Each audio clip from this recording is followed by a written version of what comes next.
She got up to close the door when a drunk man stumbled inside. His eyes locked on her with bad intentions, so she grabbed her coat and moved next to her boyfriend. But then, the drunk shoved the door open, and a whole crew of security guards from the drilling site poured in behind him. They'd been stuck in the mountains for months, and now with alcohol in his system, the drunk had one thing on his mind. He started harassing the woman without shame, and his co-workers didn't stop him. Instead, they just stood there watching like it was entertainment, so her boyfriend snapped and kicked him to the floor, thinking that would end it.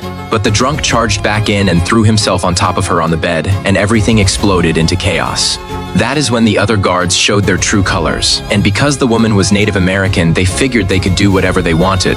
Seeing his girlfriend humiliated like that, her boyfriend's rage took over completely. He went after the drunk and started beating him senseless, landing blow after blow. When the other guards pulled him off, and when the woman saw her boyfriend getting jumped, she threw herself into the fight. A bald guard struck her with something and knocked her out cold. Those animals assaulted her one after another, and then her boyfriend suddenly woke up. He saw what they were doing to his girlfriend, locked his arm around the drunk's throat, and refused to let go. He screamed at her to run while they were all beating him, so she pulled her pants on and got to her feet. She looked back at her boyfriend one last time, and then ran out to find help. But out here in the middle of nowhere, there was no cell signal and no road.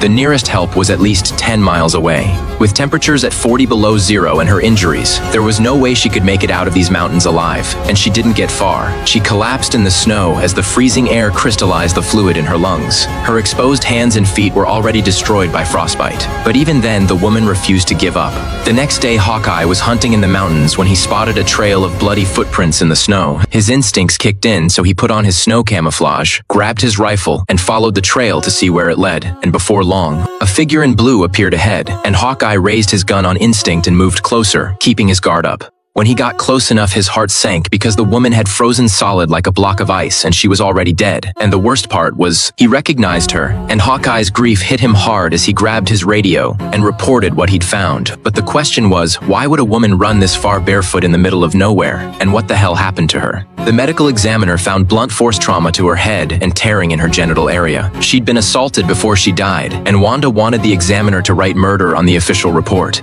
Wanda was furious because if the report didn't say murder, headquarters wouldn't send an investigation team. The case would get buried and forgotten, so Wanda went to Susan's house to learn the truth for herself. What kind of parent could lose a child this way and not fall apart completely? And Hawkeye understood Jack's pain all too well. He'd lost his own daughter once, and to this day, he still doesn't know how she died. His family fell apart after that, and because Jack had no idea who his daughter's boyfriend was or who she'd been around lately, they decided to track down Susan's brother Tucci, who was a drug addict and spent all his time with lowlifes and dealers.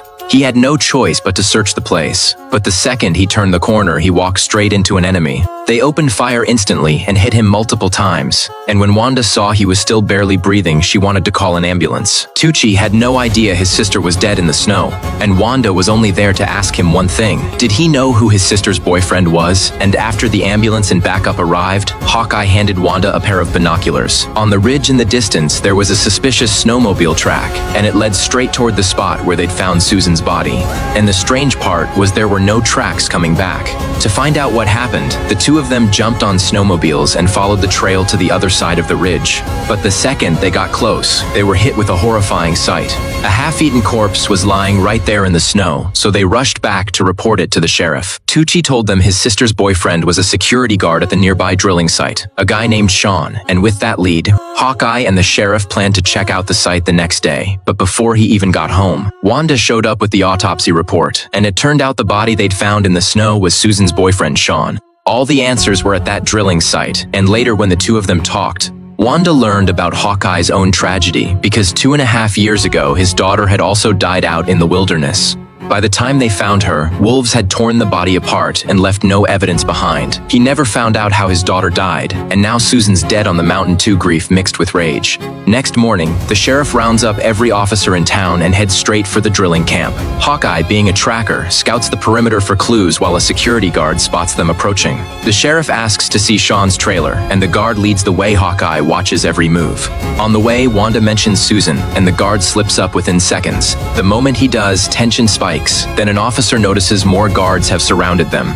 These guards are clearly dirty, and both sides draw their weapons in a tense standoff. They head toward Sean's trailer again, and up on the ridge Hawkeye sees it going bad. He grabs his rifle and moves fast. He can feel the danger building, but he is already too late. The firefight erupts instantly, everyone pulling triggers before they can even think. Wanda's wearing a vest, and as officers drop around her, she jumps into the fight. One burst from his rifle takes down a guard, but then a guard inside grabs a submachine gun and unleashes a storm of bullets. The firepower is overwhelming, officers go down fast, and within seconds only Wanda is left standing. He is reloading when a guard gets the drop on him, finger on the trigger. That is when Hawkeye takes position. He blends into the snow, and the guard never even sees him. One shot drops him cold. It is not even a fair fight at this point. With the outside guards down, the last two inside are shaking and panicking hard.